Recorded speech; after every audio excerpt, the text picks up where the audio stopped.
Every year around the average last frost date, which comes in early May here in western Pennsylvania, we begin finding pristine little morsels on the forest floor known in North America as morel mushrooms. In a good year, we collect buckets of them to dehydrate and eat all throughout the year. They have a unique flavor that's unlike any mushroom that Sylvan or I have tried. Because of the number of hours we spend hiking around the forest and scouring the ground to find them, morel mushrooms are probably a calorie-negative food, which means that we're spending more energy to look for them than we're collecting by harvesting them. For this reason, they're probably not the most important food when it comes to actually living off of the land. But living off the land isn't all about just surviving, and I think once you taste the flavor of a morel mushroom sauteed in butter, you'll understand why we included them in this course. There are a few different species of morel mushrooms in North America, all of which are edible and delicious, but for the purposes of identification, we're going to just be talking about the common morel, or Morchella esculenta. Common morels, also known as yellow morels, have a light brown to yellow color on their cap. I say cap in air quotes because unlike some more familiar mushrooms, morels do not have a true cap or gills. Instead, they have a bulbous mass of pits that forms a beautiful honeycomb pattern.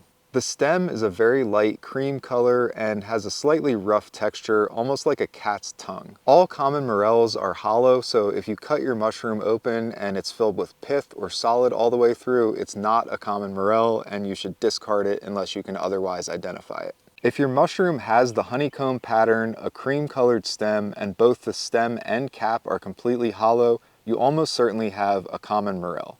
The final step to get a positive identification is to take a spore print. As we discussed in the identification module, mushrooms have variable colors of spores between species, so they can be very helpful for getting a positive identification. To take a spore print, cut your morel in half and lay it with the outside facing down on a dark sheet of paper. Let it sit overnight and then remove it from the paper. Common morel spore prints are yellowish white, so if that's what you see, congratulations, you found yourself some delicious edible mushrooms. Common morels grow in association with a number of different tree species, so the best way to find them is to find their host trees. In our area, we most often find morels growing beneath dead and dying elm trees and large tulip poplars. Often what we'll do is walk around the forest looking for large dying trees or old-growth tulip poplars and scanning the ground around them when we find one. Morels have a habit of hiding right under your nose, so I like to crouch down and count to 20 while scanning the ground near the tree. Often I'll be sure there are none there and about to get up, but see one at the last second. After I find one morel, I'll often see 2 or 3 more right nearby. So it's a good idea once you find your first one to watch your step and carefully scan the ground around you. This phenomenon is called putting on your morel goggles. Once you see one, the rest of them will reveal themselves to you. People also often find morels under apple trees, so old apple orchards are another good place to look for them. They also can stray from their host trees from time to time, so during that window when we're likely to find them in the late spring, we almost always keep our eyes peeled when we're walking from large tree to large tree anytime we're in the forest. Morels live year-round as mycelial networks in association with tree roots. Every year, as the ground warms up in the spring, that mycelial network transitions into reproductive mode and produces the delicious fruiting body that we call morel mushrooms. The common rule of thumb for finding morel mushrooms is that they will emerge once the soil temperature reaches 50 degrees Fahrenheit. But like probably most of you, we don't own a soil thermometer, so we just go off of the temperature forecast and make some assumptions about what that means for the temperature of the soil. Typically in our area, morels begin emerging a couple of weeks before the average last frost, which is in early May. You can look up your average last frost by Googling your USDA hardiness zone, as well as looking up the average soil temperatures for your area. What is So perfect. You're like a little fairy. The earliest we've ever found morel mushrooms in our area is in late April. Like other fruiting bodies, morels are a gift from the organism. These mushrooms release clouds of spores every spring, which are essentially like the seeds of fungi. So picking them and carrying them around the forest in a breathable container like a wooden basket or a mesh bag actually helps them spread their spores around the forest. If you manage any land of your own, Protecting habitat and preserving large trees is the best way to ensure that morel mushrooms continue to thrive in North America. Leaving large matured trees to turn over naturally rather than removing dead and dying trees is important for maintaining habitat for fungi. You'll also save yourself some dangerous and backbreaking work felling trees and lugging around logs. Morel mushrooms are not only sought after by humans, but also by forest critters like gray squirrels, mule deer, and elk. Morel mushrooms also provide shelter and food for forest invertebrates like snails and slugs. Often when I turn over a freshly picked morel mushroom, I'll find that there's already a slug living inside of it. You can simply tap on the mushroom to make them fall out, and then they'll probably find another mushroom to live in. Fresh morels can last in the refrigerator for about a week before they get kind of soft and mushy. If you store them in an airtight container, like a plastic container, it's probably only going to be about a day before they get kind of slimy and gross. The best thing to store them in the fridge is an open container like this or a paper bag. For long-term storage, you can saute and freeze your morels, or you can dehydrate them, which makes them shelf stable. Dehydrating morels is our go-to because it saves us some freezer space and also gives us an opportunity to stick our nose in the jar every time we open it to get a whiff of that roasted, mapley, mushroomy smell. To rehydrate them, we simply heat some water and pour it over them in a bowl, and then they can be used just like fresh morels.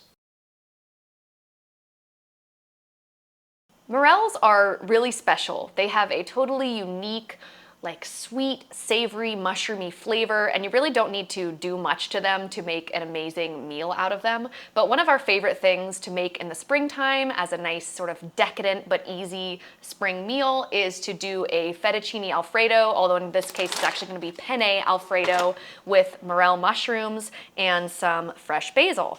So we're gonna do morels and then also some oyster mushrooms. I have water boiling here for my pasta, and in one pan I'm going to sear the mushrooms up so they're nice and brown on the outside, and in the other one I'm going to get the Alfredo sauce going. Because morels grow on the ground, they can be susceptible to getting some dirt or like little bugs and things in their many crevices.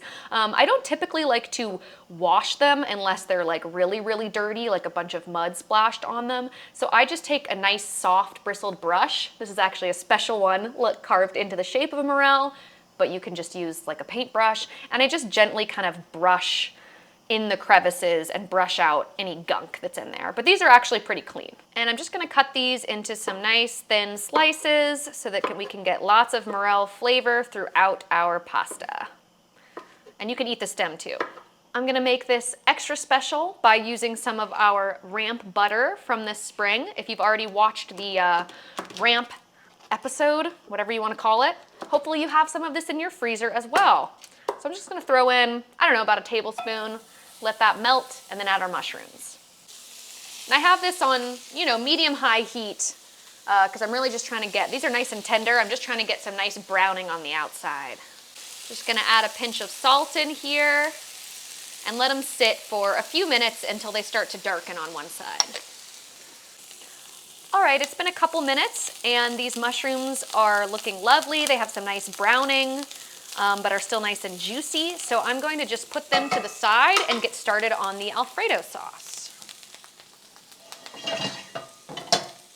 Water's boiling. I added some salt already, so I'm just gonna pour that in. And then to start our Alfredo sauce, as you can imagine, it starts with a big old hunk of butter.